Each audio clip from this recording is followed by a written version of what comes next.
All right, let's dive into the first panel. I'd like to introduce my first guest. Her name is Jenna Lennikins, and she has over the last 2 decades of both US and international experience in experiential events.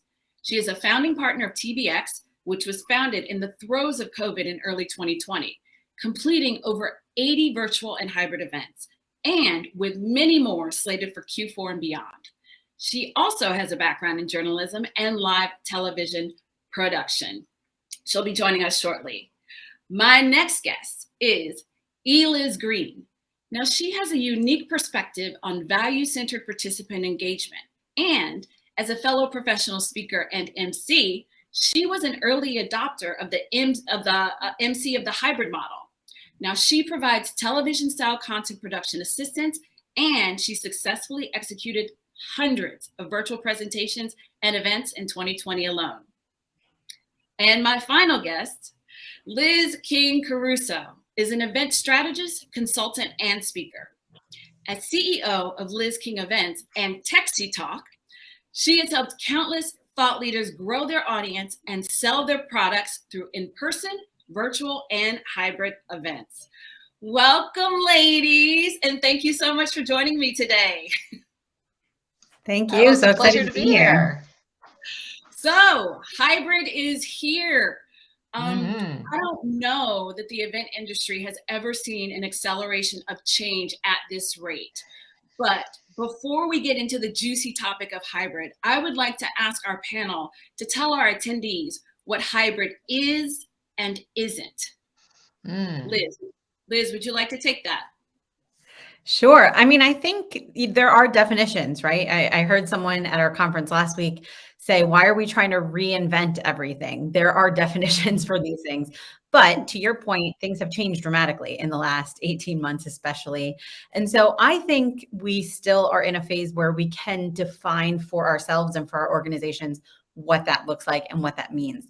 So, hybrid, I think, the classic model, an in-person event and a virtual event happening simultaneously with lots of touch points for their audience. But I think brands are getting really smart and thinking about hybrid event strategies over time. And that could mean that some events are in-person only, some are virtual only, some have touch points, and really thinking about how do we leverage the things that our audience have always loved the most about our events, the content, the networking, the connections in different mediums. But I think we're definitely going towards a digital first future, and in person will become the luxury. Digital is what allows us to connect with each other day to day in between all of those great in-person events. Yeah, the landscape of event planning really belongs to futurists. So I agree with you wholeheartedly. Eliz, would you like to weigh in on that question? Welcome, Jenna. Sure. We're so glad you're here. We had a little snafu. We're thrilled to see you. But the question posed to the panel is, please tell our attendees what hybrid is and isn't. We're going to go to Eliz first. Yeah. I'm going to ask permission to answer what hybrid shouldn't be. Yes. Because I think, especially my meeting professional colleagues are being burdened with the idea that we can in some way replicate fully what happens at an in-person event in the virtual context. We can't, and we shouldn't try because it's just not possible. What we can do and what is really truly hybrid is to think very carefully about why your in-person attendees are there face-to-face and what is unique and special about that event, and why your virtual attendees are there and what their motivations and needs and what's special about that interaction, and where's the conflict?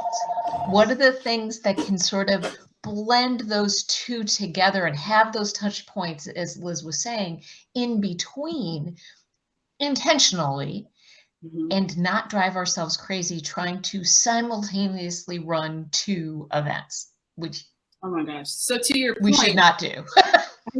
I agree wholeheartedly. So to your point, I believe that there's this belief out there that the virtual attendees aren't as invested as the in-person attendees are.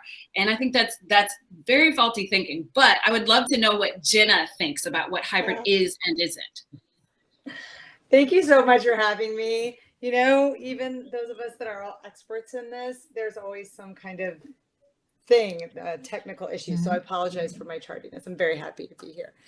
Yeah, you know, it's a really interesting place to be, and it's a time of incredible disruption, but it's disruption in the most positive way, because we all have the ability now to take back what has been sort of the blueprint over the years of what events are and what we do, and reimagine them, right? And so when we talk about hybrid, it's important to reimagine what that looks like, because hybrid has been going on for a long time, before even you know, COVID, right? We streamed and did things like that. But the important piece to remember is that we have to humanize the experience on both sides, meaning in person and when people are coming in virtually. And I think that giving people the understanding of the why they're there virtually is just as important as why they're there in person. And and what a hybrid truly is giving each attendee, I like to call them participants, because when people are participants, they're engaged, right? Yes. So we give each participant the ability to have an authentic experience, not the same as my colleagues have said, but also to allow people in person to have a different experience than people attending virtually. Both have meaningful experiences. So we can offer, you know, curated conversations with thought makers virtually while something else is happening, something else is going on in person. And we really have to be thoughtful and intentional in how we're planning this to allow for the participants to have this authentic experience. I really love how you frame that, Jenna, because words have so much power that you said not attendees, but participants. So that's really powerful, engaging language. So we're going to switch to that. I'm downloading that into the hard drive over here. I have heard hybrid planning strategy described as think virtual first, right? Create a truly engaging virtual event and then wrap your in-person event around it. Is there anyone who agrees or disagrees with that? I don't think that you can plan one and the other. I think you have to look at it holistically, because it truly is a holistic experience, right? You have to be thinking when you sit down to ideate, to you know, essentially crowdsource your leadership and your teams, to talk about, again, going back, why you're doing this, what the goals are, and how to achieve the goals, because the overarching goal is going to drive the direction of the planning. So I think it's a more holistic approach than a think of the virtual, think of the in-person, or think of the hybrid. I think you have to really look and evaluate all of the specifics as one, while meeting all the needs of a virtual.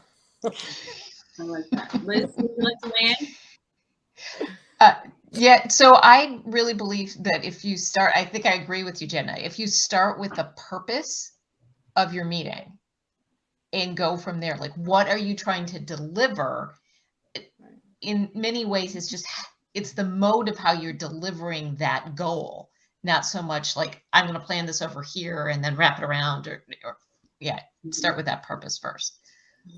And I would say the second thing to add to that is to design for the attendees, like Jenna was saying. Why would someone want to attend your event in person or virtually? And how does that fit into the goals that you're trying to achieve? Because you do have to start with the goals. And as event organizers, we're so good at that. But I've noticed a lot of event organizers forgetting that part, because they get so caught up in this new thing and what it looks like and the technology and how they, you know, have to put all the pieces together. But I think more than ever, we have to have that focus on, why does an attendee care that you're trying to achieve X, Y, or Z? Maybe your goal is to sell a product, or your goal is to educate, but our attendee behaviors have changed dramatically. Their interests in in-person or virtual events have changed dramatically. Just in the last 18 months, what people were doing 3 months ago even is not what they necessarily want to do now. So we have to take that. Those two pieces have to work together from the very beginning, and then figure out how the events serve both of those purposes. I love that. So one of the pain points that often comes up regarding hybrid events is, how do you keep your virtual registration option from cannibalizing your in-person attendance? I would really love for our panelists to give our attendees some actionable information around this issue. This is like the age-old question. People have been talking about virtual cannibalizing in person for 15 years now, ever since I became in the industry, for sure. And the truth is, they're two completely different experiences. So it cannot happen unless you're a horrible event organizer and you're just putting out bad content and making it way too accessible. I think some of the things to think about are the differentiated experience. Everyone uses that Super Bowl example of, a hybrid event. They're totally different reasons why you would do an in-person event, attend one versus, a virtual ticket. I hear people talk all the time about, I would love to see X in-person event offer a virtual option, but they know that that's going to be very different. And, think of a concert, right? If you offer that virtually, are people actually going to stop going to the in-person? No, because there are just certain pieces you cannot replicate. And there are certain pieces in the virtual space that you can't easily do in the in-person space. So I think thinking about the differentiation of the experience on both sides, and how you position that comes down to your marketing. The language that you use is super important. And another thing is pricing. I think a lot of people are of the mindset that the in-person tickets, $400, your virtual tickets, $400. They're different experiences. So that may look like different ticket prices. It might look like different lengths of access. It might look like different hours of the event. And so all of that, I think, matters in making sure that they're two different products and that one doesn't cannibalize the other, but they open opportunities for your brand. Well, I think it's not as much cannibalization, but I think the fear should be, why are you leaving the money on the table? If you can engage those virtual attendees who, for whatever reason, are unable to attend your in-person event, whether it doesn't work with their travel, like they can't take the time to travel, or it's just not economical for them right now to attend that in-person event. We're all good now at attending virtually. Why are you leaving that money on the table? That's valid. The discussion around financial constraints, it really opens the table so that more people can join and enjoy the experience. Jenna, I'd love to hear you weigh in. Yeah, Liz and Eliz are clearly very, very versed in this, and the experience that I've had and that I can share is similar to theirs, but it also includes the idea of empathy, right? Like not talking about why you can't be there, and not talking about the can'ts and the don'ts, because there should be no shame against attending virtually versus in person. It should be well within the norm now that the person who's going to be joining the program, whatever it is, whether it's a retreat, a conference, or whatever, is doing so because they enjoy, they want that, they enjoy that, whatever the reason is. There should be no shame or stigma associated with it, right? So with that as my sort of overarching approach is that let's see what kind of program we can give while still, as an organization, as a brand, as an association, whoever you are maximizing the dollars that you can earn, which we have learned over the last 18 months that there's exponential amounts of money to be made in the virtual, right? From sponsorship opportunities, prolonged access to brands, special moments that you can have, maybe 1 week, 2 weeks, 3 months out that are offered to the virtual attendee. So you could also price it. And what we've done with some clients is that here's the price for your in-person. Here's how much and what you're going to get for your virtual. Now, let's say your in-person wants to have the virtual also, right? So you have the in-person ticket purchase, but then the person says, but I see you have this event a week later with this curated conversation with this thought leader, and I really want to participate in that. So you can add tiers on and different, just like we do if you want to go to the gala, but you don't want to go to this, there's a definite model. There's definitely money to be made, but I also really believe that us as leaders have to set the bar that that coming virtually or coming live are both meaningful experiences that will speak to the brand, the corporate, and the association's needs. I love that. The big Can takeaway from me, yes, please. Can I just jump in? Because I wanted to add something to that empathy piece, is that when you truly have a hybrid event, it is a more inclusive event, especially for somebody who has physical disabilities or a sensory disability, so that they can choose. If you have both the in-person and virtual available, they can choose which sessions they're going to be physically present for, and maybe be in their hotel room for the rest of it watching it virtually, because that allows them to partake in that event. Just had an event last Friday where people were flipping between virtual and in person. It was a medical conference. Some of them were at the hospital in the morning, came in person in the afternoon, or flipped. It just offers so many more opportunities to allow people to participate in the way that works for them. I like that. So I wanted to let our attendees know that our panelists will be taking questions. So feel free to throw those questions into the chat, and we'll try to squeeze them in before we head out the door. Hybrid really lends itself to the event planner that excels at bespoke events. One of the main questions on every client's mind is the overall cost of hybrid. You can't get away from it, because hybrid events combine virtual and live event features, which also means, or can mean, combined costs for both. So what do you say are some of the ways that event planners can overcome the objections and articulate the ROI of hybrid to their clients?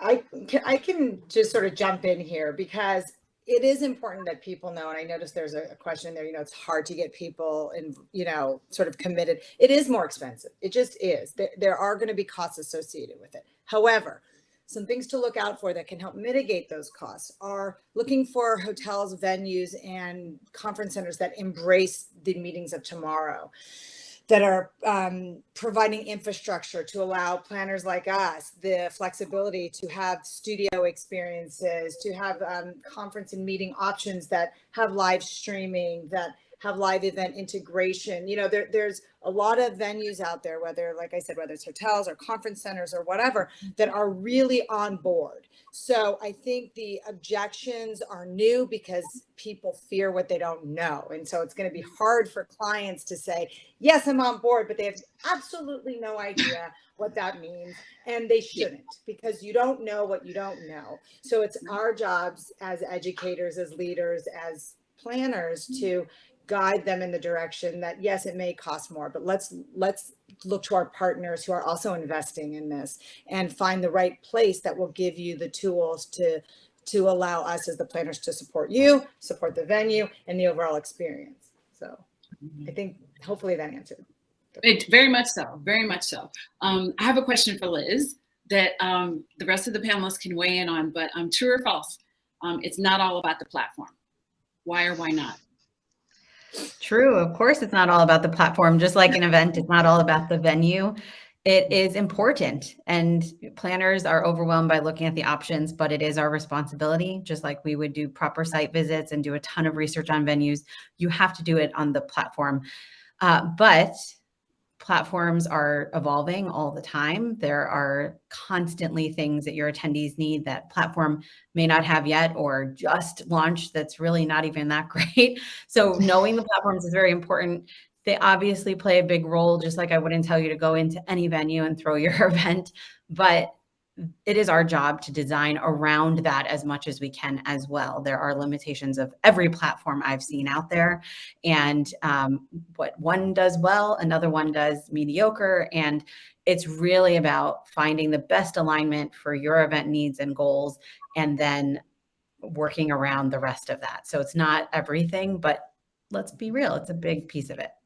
It is. And Eliz, as an MC host speaker, I know you can weigh in on this as well. I'm sure you have plenty to share with our attendees. It really, as Liz says, every platform has its own personality. And it's really the MC's job, as you know, Wendy, is to figure out all the quirks and use it to the best of your ability to really engage with those participants. Yeah, they're all, yes. And, you know, we've learned over time too, I'm sure you agree with me, Wendy, that we start asking different kinds of questions now.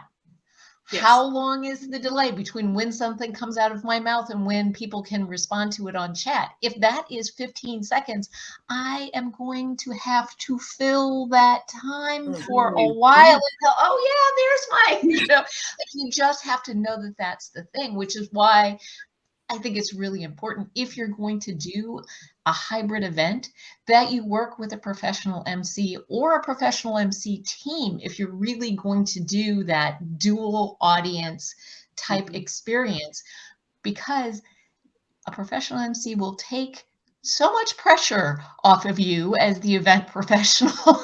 My goal is always, if my event professional had a sandwich and some sleep during that event, we are good to go. And also, like, this might be controversial.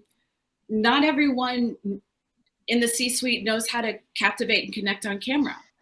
They might be prolific speakers live and in person, but as someone who typically is on camera alongside the CEO and the C-suite, I have seen these titans of industry like low-key quaking in their boots over this little thing right here that just captures everything right. And so, yeah, to your point, yes. Unpopular opinion, but I come from the world of broadcasting. I would love to see hybrid move closer to the format of broadcast news. So in broadcast news, you have a control room and a newscast director in there. In studio, you have a floor manager, and then you have the front-facing talent. All of the communication is filtered through the floor manager. I cannot tell you how many times as an MC I've had breakthrough chatter and traffic in my IFB in the middle of a show where I'm talking or asking a question.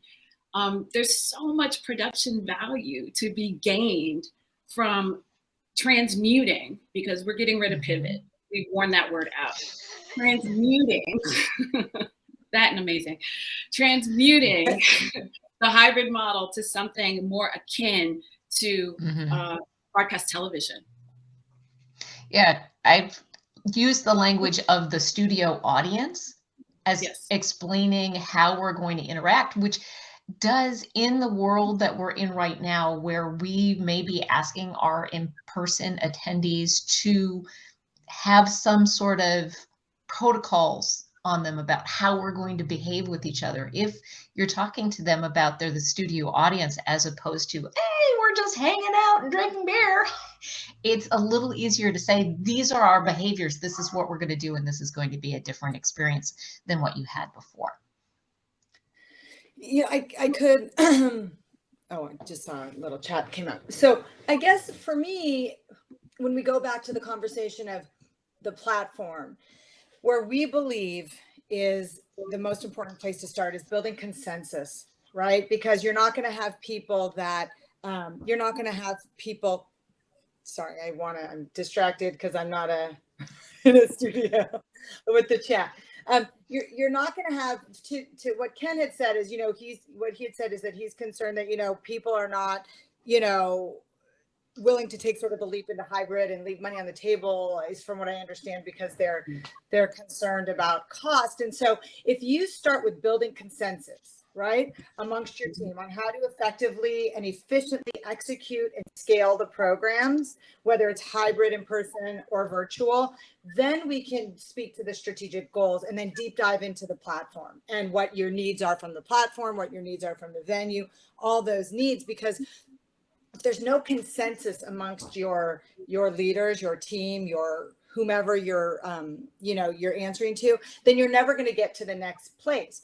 And the other point I'd like to make is, as you're talking about broadcast quality, which I totally agree with, and the studio audience, is that's like a 3 to 5 year plan or a 1 to 3 year plan. Because some of these organizations that they're scared to even get into hybrid, right? Because they don't even know what that means. So if we say, okay, your first hybrid event, this is what we're going to do. And then this is our plan over the next 1 year to 3 years, how we're going to grow it to become this broadcast event, right? Depending on the budgets, because not all clients have, budgets to start where we're talking about as having, the studio and having all this. So we really need to compartmentalize it, recognize where the client is beginning, and sort of shepherd them through the process to get to the place that we're all talking about.